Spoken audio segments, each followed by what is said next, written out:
It's being recorded, right? Yes, it is, and I already set the recording, so the meeting is going to be recorded, so go for it. If you'd like to say something, I'll just take it from there. Yeah, okay, cool. Thank you. All right, so we were slated to start at 6, it's 6:10, so we're going to go ahead and get going. So I'm Councilmember Sean Parker, and this is Amy Birch, who's an NDOT vendor. We've also got District 8 Councilmember Nancy Van Rees here with us today. And last time we met, we talked about the different kind of options that we might be able to do to slow down some of the traffic on Oakwood. And I think what this meeting is about today is to kind of look at the proposal that NDOT came up with after hearing that feedback from us. So for the folks tuning in at home or watching this YouTube video later, this is kind of the second step in the process. And I am looking forward to hearing what we've got from Ms. Amy Birch. And I also want to recognize newly appointed House District 51. Is that right? Member Anthony Davis is here. He was appointed to that seat for an interim role after the passing of Bill Beck. So he's joined us here as well. But yeah, thank you. Excited to see what NDOT has for us. And thank you, Amy. Thank you, Councilmember. Thank you for being here. Again, I'm Amy Birch. I'm a traffic engineer and consultant representing NDOT, and we help facilitate the traffic calming program. So we have some introductory slides to just update folks if they weren't here at the previous meeting, but I'll kind of go through those quickly and then get to the plan that we're going to present.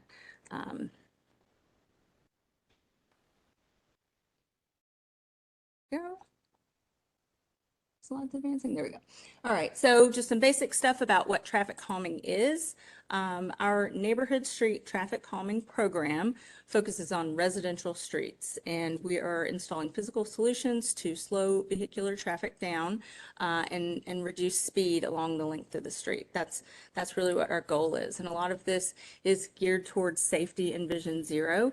We show this chart to educate people on the correlation between vehicle speed and a pedestrian survivability rate if they're struck by a vehicle going that speed. So at 25 miles per hour, this chart on the left shows that a pedestrian has an 89% chance of survival. But as that speed goes up to, on the right side, 45 miles per hour, that survivability goes down to 35%. So we're really focused on slowing vehicles down to increase safety on residential streets. And I know that we had a fatality on this street late last year, and so this is probably top of mind for you neighbors on this street. This is a very popular program within NDOT, and our map here shows the pink lines that represent all the streets that have requested traffic calming on those streets. And as of our last selection in February of 23 this year, we had 464 neighborhood streets that have requested traffic calming. And our winter selection was 26 neighborhood streets. So, you know, how do we go from a request and come on in, glad you're here. And I see we have actually one person that's joined on virtual too since we've started.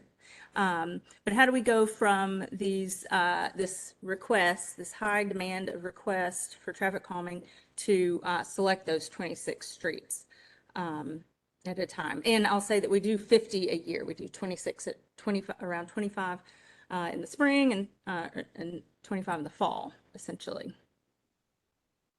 So this prioritization, this is our current policy that we use to select streets for traffic calming. It's based on these 5 criteria points at different weights.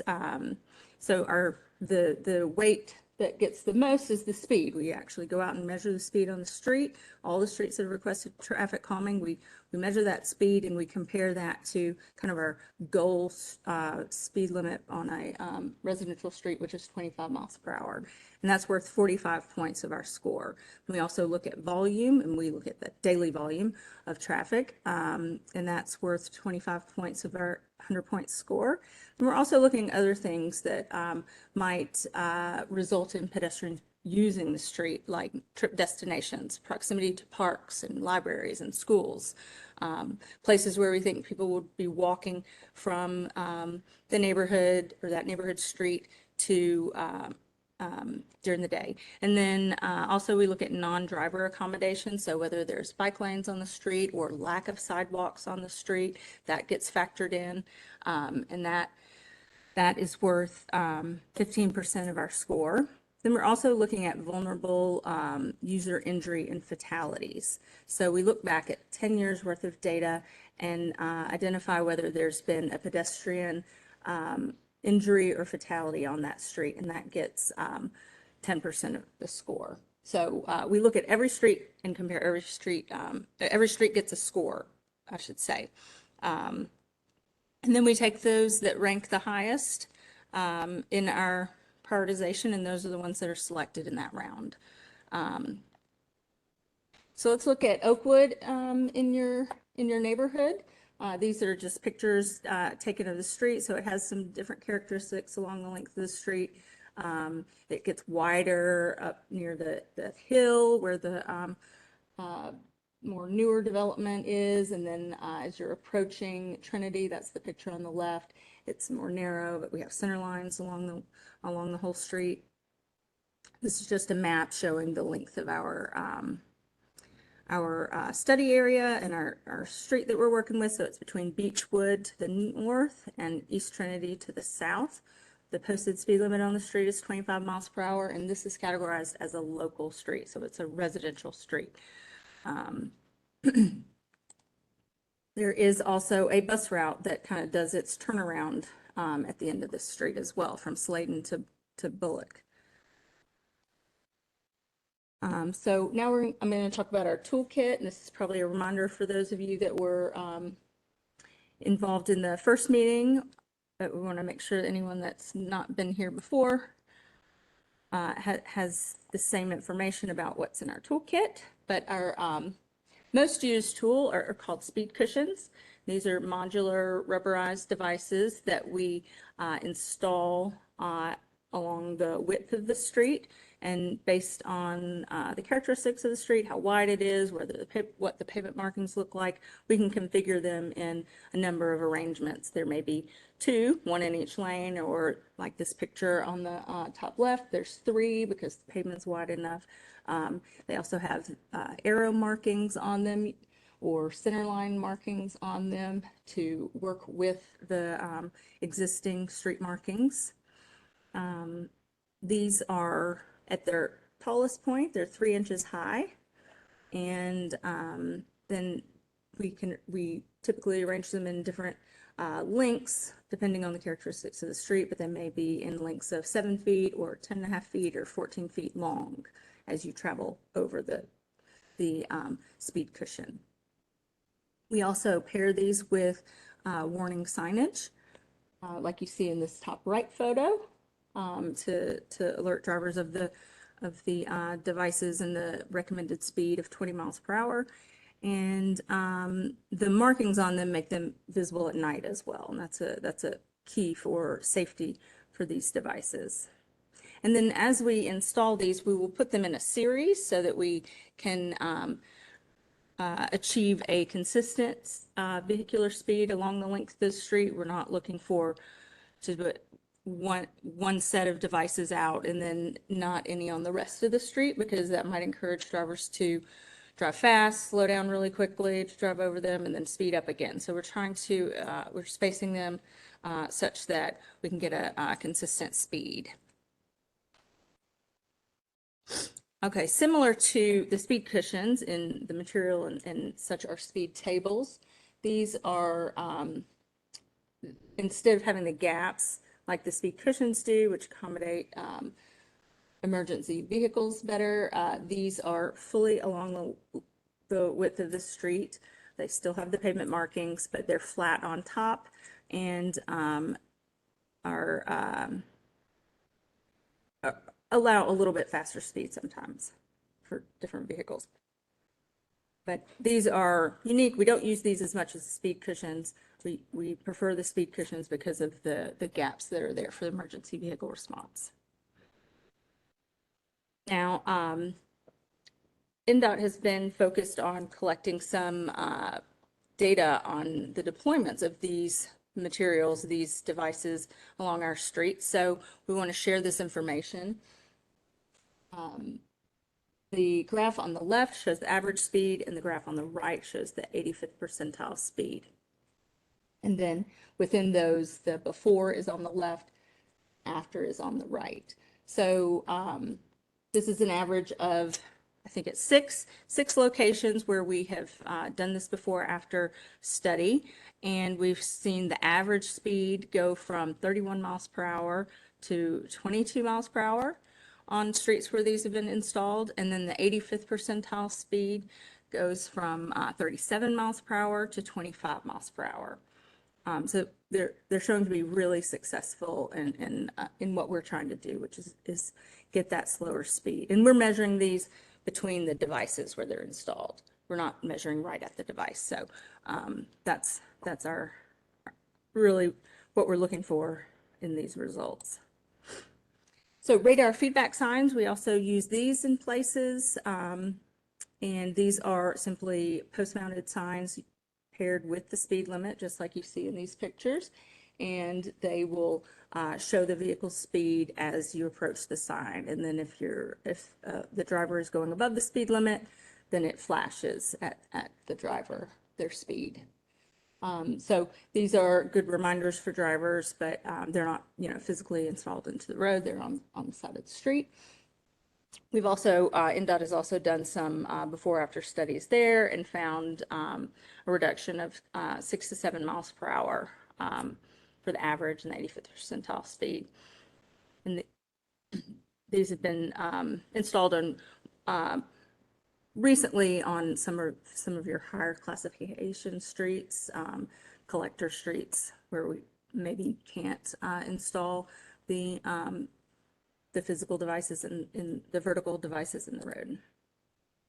Another thing that we use sometimes is pavement markings when we have a wide street. It might already have the center line, but no edge lines. We can narrow the width of the street and make drivers feel a little more constrained. Traffic circles are an intersection tool that's used. So these are typically installed at four-way intersections, and they are circular instruction in the middle of the intersection. So you travel around them kind of like a roundabout, but most often the side streets still have a stop sign. But for the through street that doesn't have a stop sign, it gets that horizontal deflection as you drive through the intersection, so requires drivers to slow down as they go through the intersection. We have to have kind of all the right scenario of an intersection to install these, because of certain vehicle sizes still need to be able to navigate through the intersection, but it is something in our toolbox. Then we also do bulb outs and chicanes with using pavement markings and flexible delineator posts. Those are the white posts that are often used with bike lanes, but also at intersections to carve out a bulb out and provide some protection and just tighten the intersection. That's the bulb outs on the left. And then the chicanes on the right, these are, they are where we might shift the center line back and forth along a street to add some curvature to the road, and where there might be a very straight street.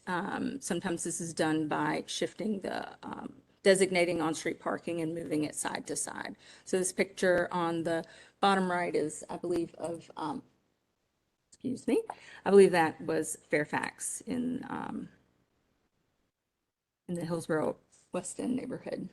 So outside the traffic calming program, there's resources through the Hub Nashville, and it's a great place to make requests. You're probably very familiar with it, but if not, it's easily reached through dialing 311, or there's an app, or through Metro's website.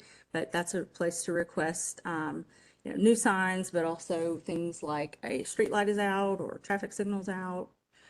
Brush needs to be cut back. It's just a great place to make those requests, and it just gets to the right department. It's not just NDOT, it's also Water Services and all the different departments of Nashville. Within NDOT, there's also the walk and bike manager. That's Anna Dearman. Her email address is here. It's anna.dearman@nashville.gov. So things like sidewalks requests and curb ramps and knowing whether or not a sidewalk is coming on your street or not. She's a resource. And beautification is a JD Lane is the commission coordinator with NDOT, and his email is jd.lane@nashville.gov. So that's for things like adopt a street and community service, neighborhood cleanups, and things like that. So let's talk about the plan now. Unless there were any questions from what we've presented already. Okay. Seeing, yes, you do.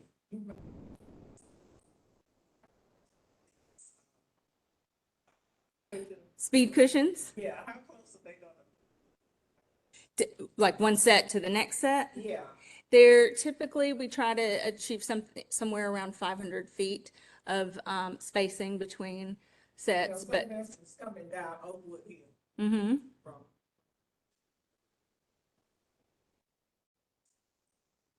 Mm-hmm. You know, Yes. be like two sets of them, you think, or one set? So that's what I've got on the screen now. So let's talk about that. And maybe I can answer your question. First, I'll orient you. Trinity is over here on the right side of the screen. We're going to drill into each one of these sheets separately. And then Oakwood Park is up here on the left. So this is Bethwood. I think that's the limits of our project. And these Cs, these trapezoidal Cs, are representing the locations of the speed cushion sets. So we have 6 sets. And we also, the R, this red R here is representing a radar feedback sign. And that is placed kind of on the downhill going towards Sladen. Because we do have limitations on where we can put these speed cushions. These vertical devices can't go on steep grade. So we have some limitations there. And then this B represents some bulb outs at the intersection of Oakwood and Sladen. And those would be done with the paint, and I'll show more detail about that, but paint and delineators. So that's our kind of spacing you can see there. So back to here, we're going to start at the north end of the street and work our way down as we go in more detail on these sheets of plans here. So these show the locations of the speed cushions. As you can see, they're 3 wide, one with the center line in the middle, and then the arrow markings on either side in the lane. So this is Bethwood on your left, and they're paired with a sign, and the symbols are shown here. So they say speed cushion and advisory speed of 20 miles per hour. So this set is approximately in front of 2504 and 2505 Oakwood Drive. And then, so that one's between Bethwood and Allenwood. And then from Allenwood to Sladen, we have another set here at 2402 and kind of this area between 2405 in the corner. And then we have another sheet that goes more closely into the bulb out, so I'll save that till we get to there. But so there's 2 sets on the north side of Sladen. And then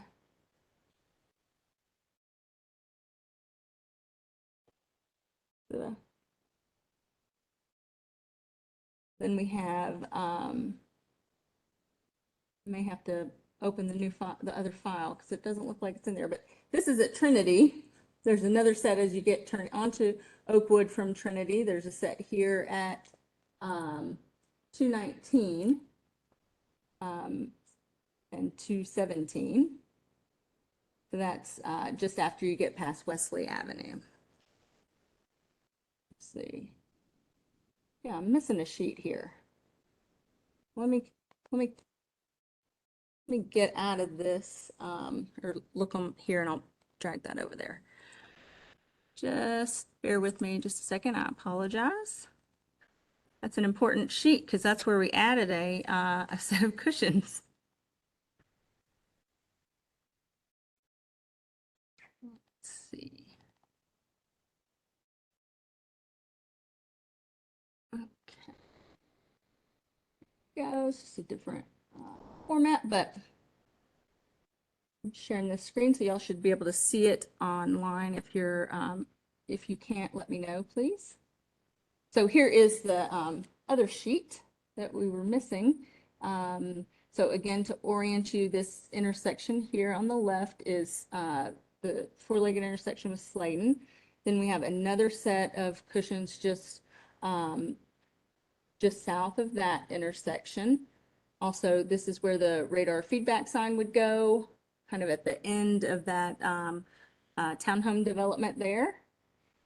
And then we have another set of cushions up here at the top. So it's kind of behind my words here, but that's the entrance into that multifamily newer development there. So it's right before you get to that driveway. So they're going to be slowing down as they reach that driveway to go in there. And then after the curve kind of straightens back out, and it's more sort of the top of the hill here, we have another set, and that's in front of 2034 and 2035 address Oakwood. So we've got 6 sets. So they're pretty consistent along the length of the street. We have that one gap because of the grade of the hill. We can't get another set there. And then let's talk about the bulb out, the striped bulb out. Okay, so Oakwood's going left to right, and Sladen is going north-south. I know it's actually the other way, but so we have the existing crosswalk across Oakwood, and there's also an existing crosswalk across Sladen on the west side. And so what we're showing are some white striping lines to tighten the intersection. So we're tightening the lanes. We're also, if you can't really tell maybe from your view, but these little dots all around are the white flexible delineators to provide that sort of barrier from cars from having to cut the corner too tight or something. So really tightening up the intersection quite a bit and making it 11-foot lanes throughout. So the stop lines stay where they are. Sladen still stops. Oakwood still goes through. That doesn't change, but we're just tightening the intersection and really giving it more visibility with all that paint and those flexible delineators. It just draws more attention as cars are driving through the intersection. And it also reduces the distance of pedestrians crossing because, you know, the bulb outs kind of provide a little bit more of a landing there. Any questions about the bulb out?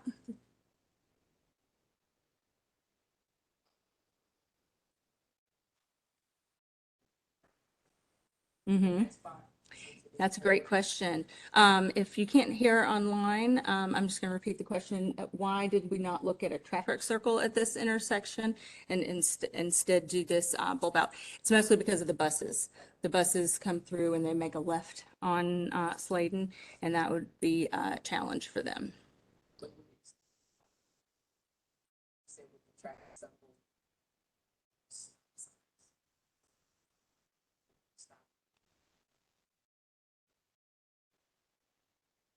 The delineator post, yeah, those white. Mm-hmm. The question is it possible to get a stop sign with this bulb out? At this time, we have not found that there is a need for a stop sign at the intersection. So no, but we think this will help a lot with the intersection safety. Mm-hmm. Go for it. But have we ruled out stating it? Right. This is the limit that NDOT wanted to do, which was to Bethwood. Mm-hmm. The stretch between the possible stop sign. No, that is, Private, private. no, it's more about just, the warranting of a stop sign there, and I don't believe we find that it's warranted at this time. But I do believe that these speed cushions, particularly this one right here at that entrance, is going to, help make a difference there. Yes.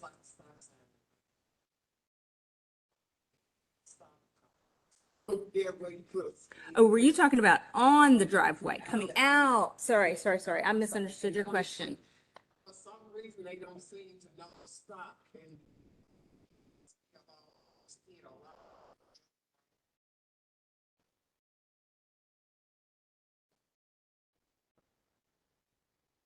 They're gonna see all this too.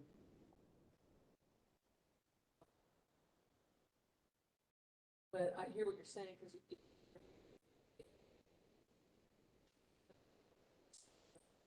what I've seen in other locations, and I'm sorry, I'll speak up so they can.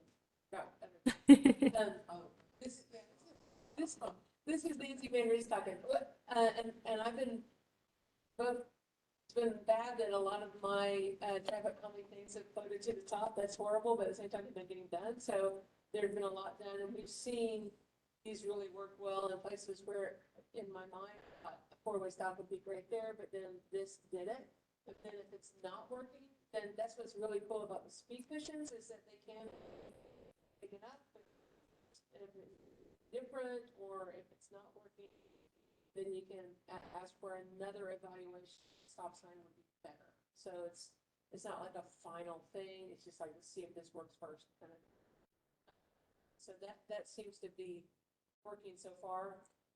But, Councilmember Parker and I will talk to the property owners at, see if they're so kind to put a stop sign, and see if they're participating. Since I don't see why they wouldn't want to do that. So. Talk to them. Quick zooming up out of there.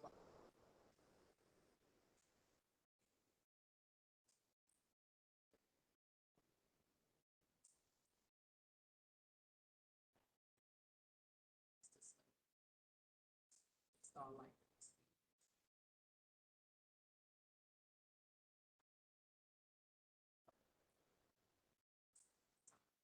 It is modified version. Well, our program doesn't do bike lanes through traffic calming. That's a different program, and they have different priorities on where those would be going. I think up here around the hill there is some white edge line striping because there's on-street parking, and then that narrows back down. The street width narrows back down a bit down here. So. Trying to think if we would do that or not. Yeah.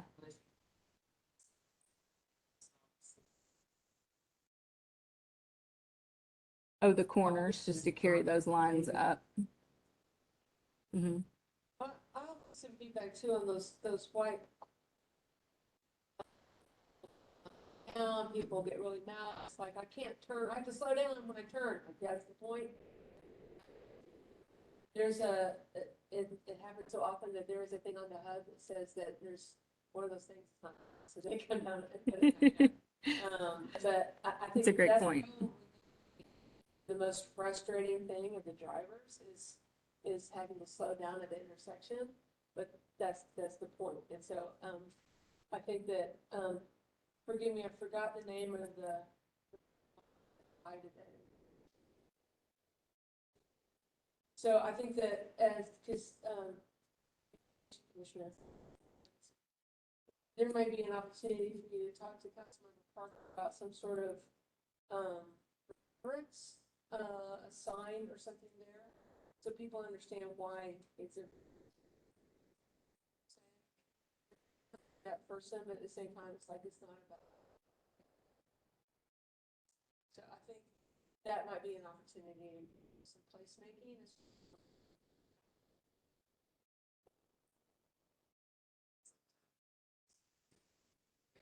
That's right. Mhm.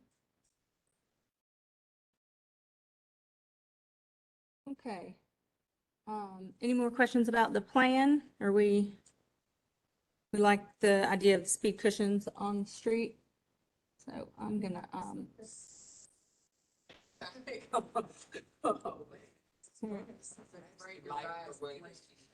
good, I'm glad. I don't know if I pointed it out when I found that, missing sheet, but we originally didn't have that set of speed cushions up by the driveway where you're, talking about the stop sign.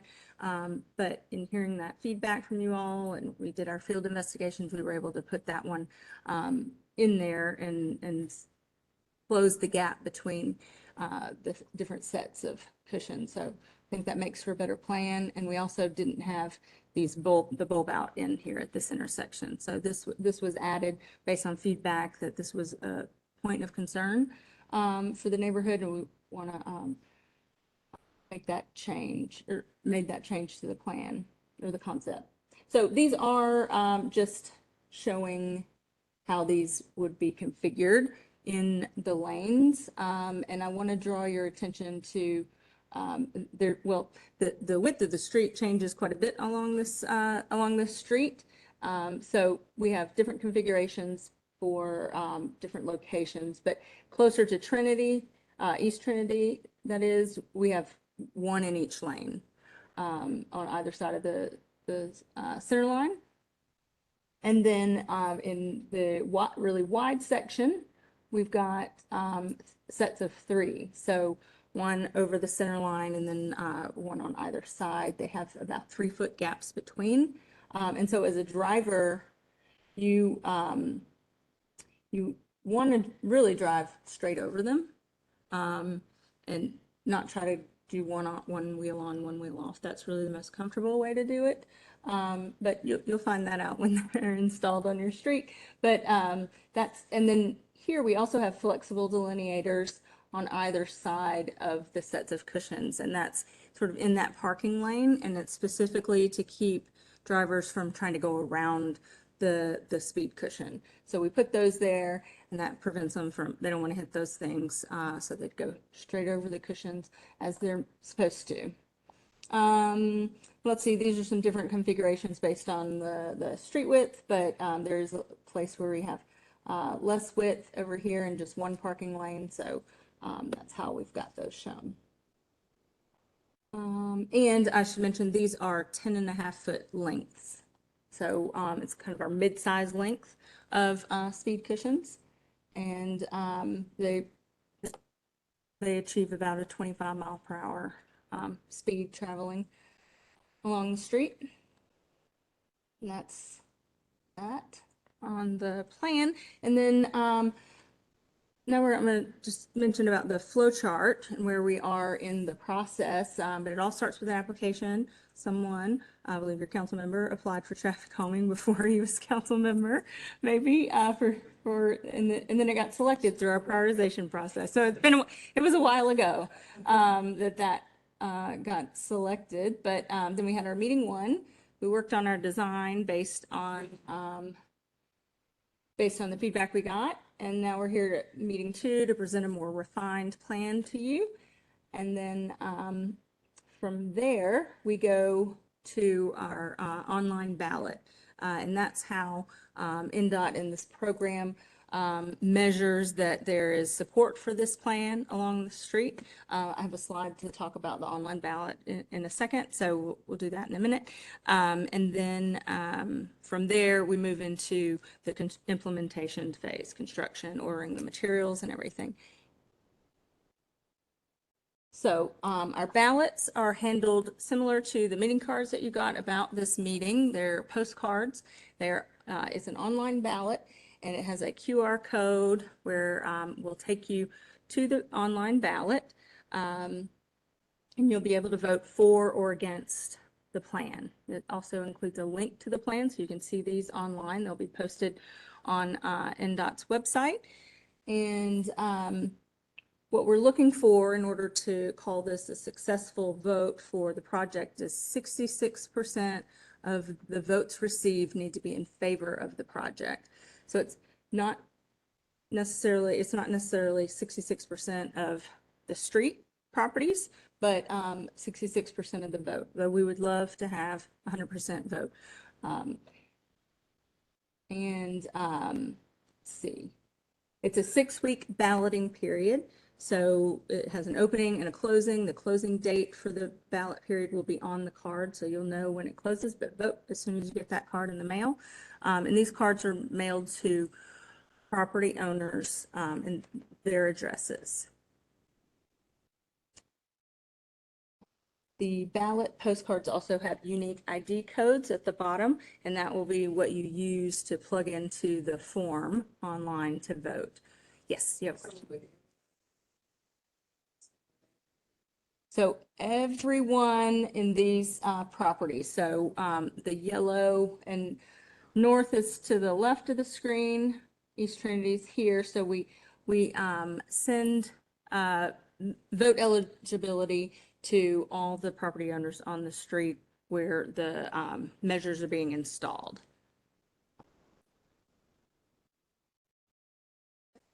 And one of the things that people ask a lot about on the speed cushions in the driveways, like, could you talk a little bit more about, because the property owners were not here in the room, these questions? Yes. Thank you. Like, if I'm coming in or out of my driveway, how close is that speed cushion to my driveway? Thank you, Councilmember, for asking that question. I failed to mention that. We try to place these 15 feet from driveways so that they're not placed right at your driveway. So when you're turning in and out of your driveway, you're not going directly over them. And the same is true for, street intersections. We place them a little bit away from street intersections for similar reasons. And yeah, that's our answer. So, just to be clear on that. So, does it go to where the property tax bill address is? Yes. So, right. Like,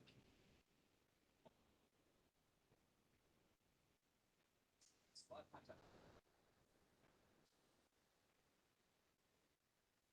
but, so, some household.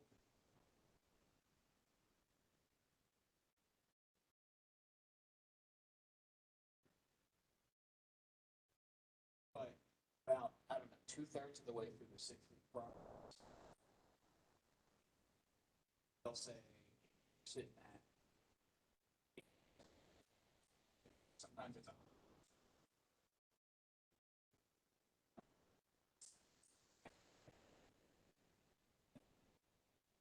Said, well, we need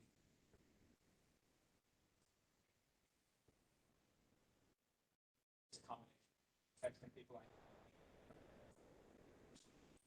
doors just to make sure somebody's lost that card, they can still.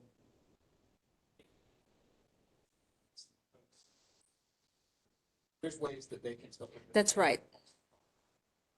Isn't there a phone option for folks? Yes. Yes, there is a phone option. So if people don't, have access to internet or want to vote online, there's a phone number. You can reach a person. They may call you back, but reach a person to help you through that voting process.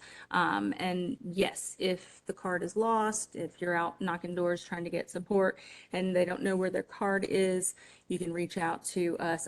Our contact info is at the end of this presentation, and we can help with that. At that time.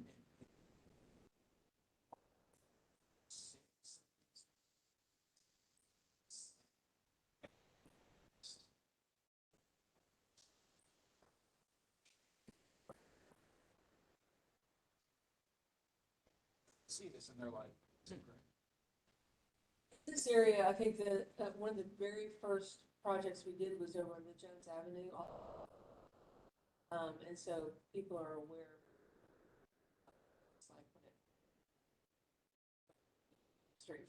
They've all been approved in my district as well, except for Ronnie Road. That's right. Which was here.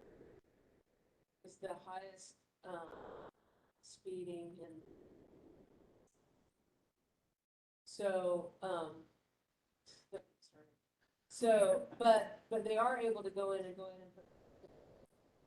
vertical measures. Or no, not the non-vertical Yeah. measures, the radar feedback The radar signs. feedback signs Mhm. to try to control it. And it won't be until another cycle to where a reapplication.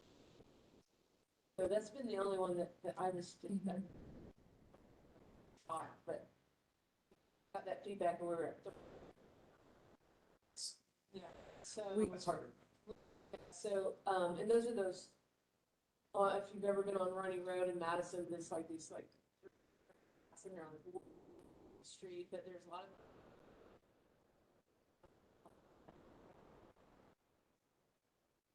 But there's still enough, on the area that we prefer.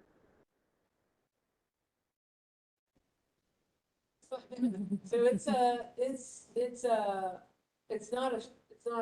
doesn't always happen, but Mhm. I would think there's probably been one or two So- others that haven't. There have, I think we've, last time I checked, we had balloted about 100 streets and or over 90% have been favorable. So, I think that makes sense, we know there's some people that do not want this and that's shown in the results.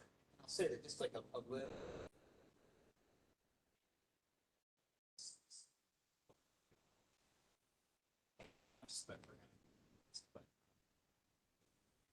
Sell for a few other.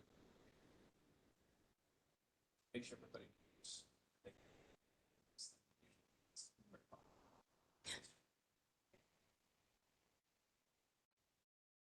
That's the only place in the FEMA.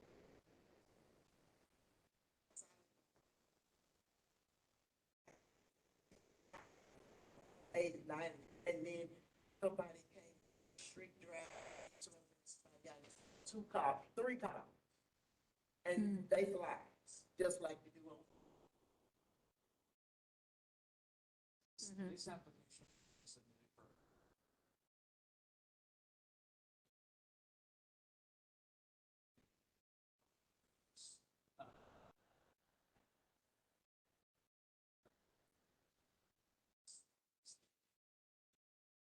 We have like a fixed amount. I don't know exactly how the additional fund staff put in, it's gonna impact to a year. Yeah, I don't think I can speak to that, Yeah, I but. don't know. It's a list, but I don't know. So it's something that. Mhm. So I would say, so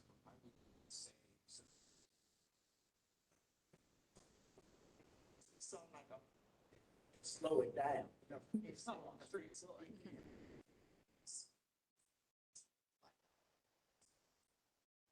Salary change costs. Time they make it, so you would be. It's not, sometimes we concerned where.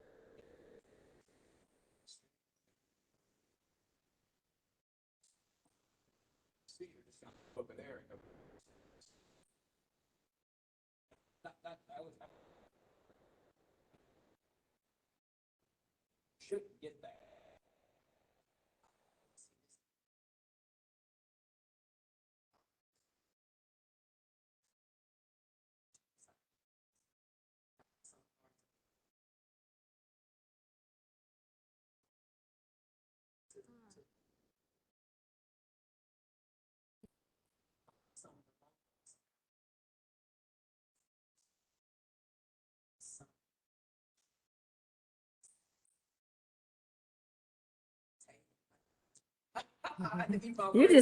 You're excited.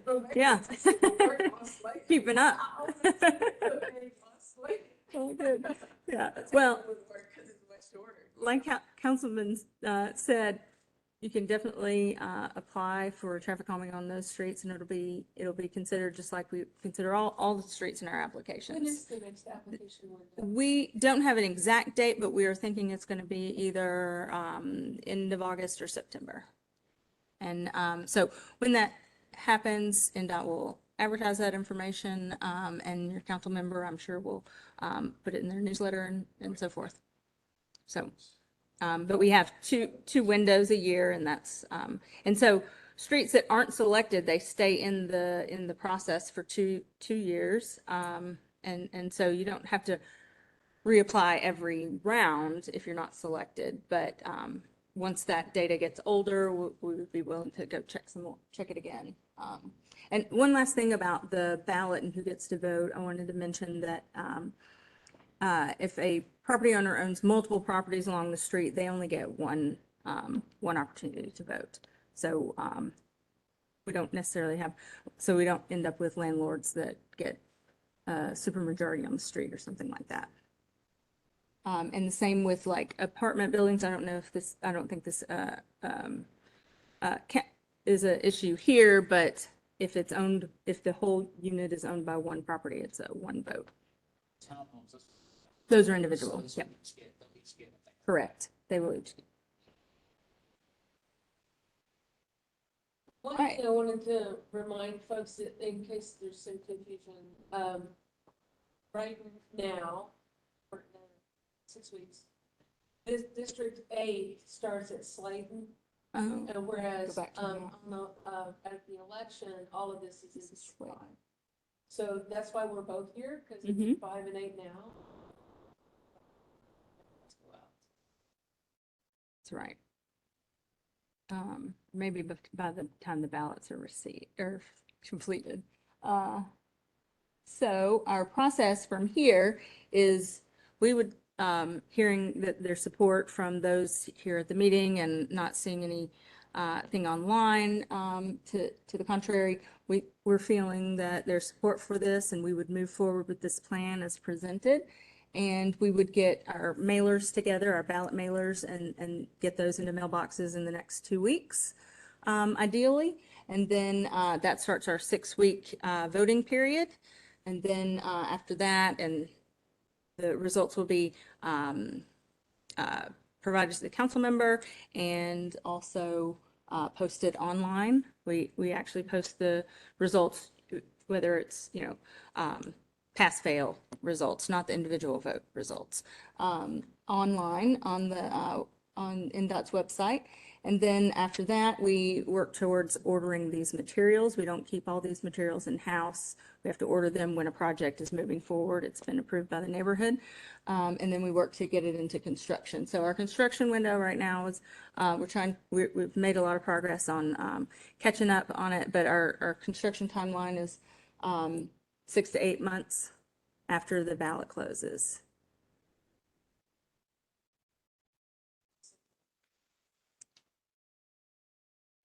It's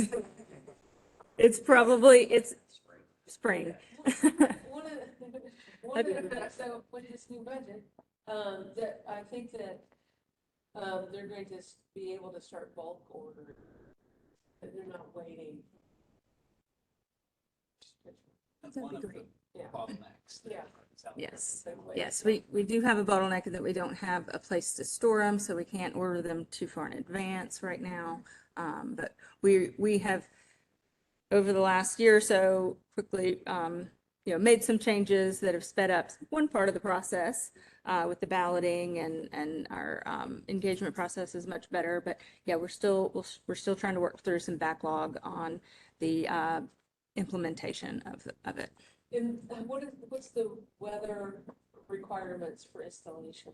So these are, the cushions are not as weather dependent as, say, pavement markings. Pavement markings, once I think the temp goes maybe 40 or so below, the pavement markings can't be installed, but the cushion devices can be.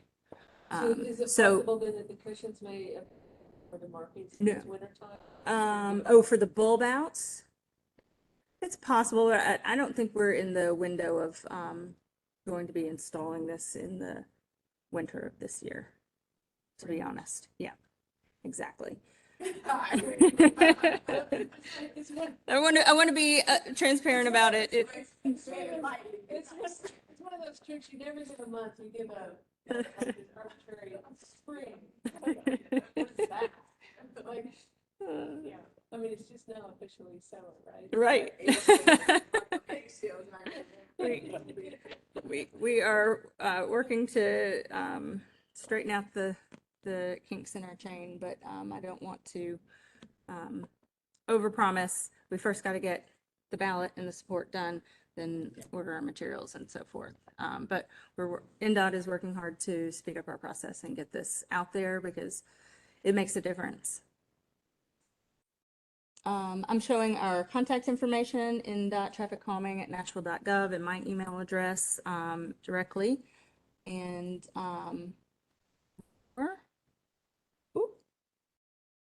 this is a QR code to our website, trafficcalming.nashville.gov, and loads of information about the program there. That's where you can see the ballot results after your vote closes. That's where the plans are posted.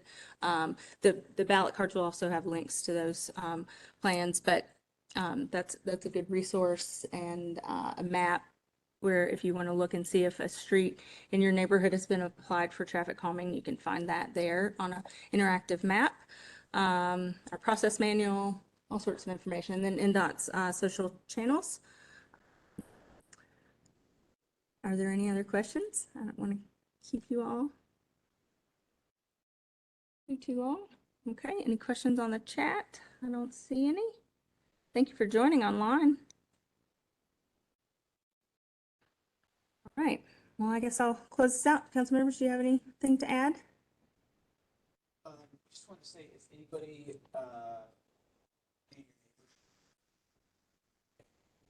able to hear most of what was said, but it's not the audio. Mhm. Go see. Also, anybody's welcome to email. Mm-hmm.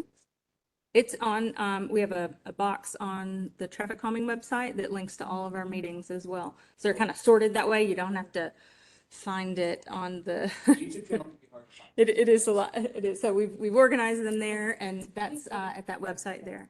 So thanks for that reminder. Okay.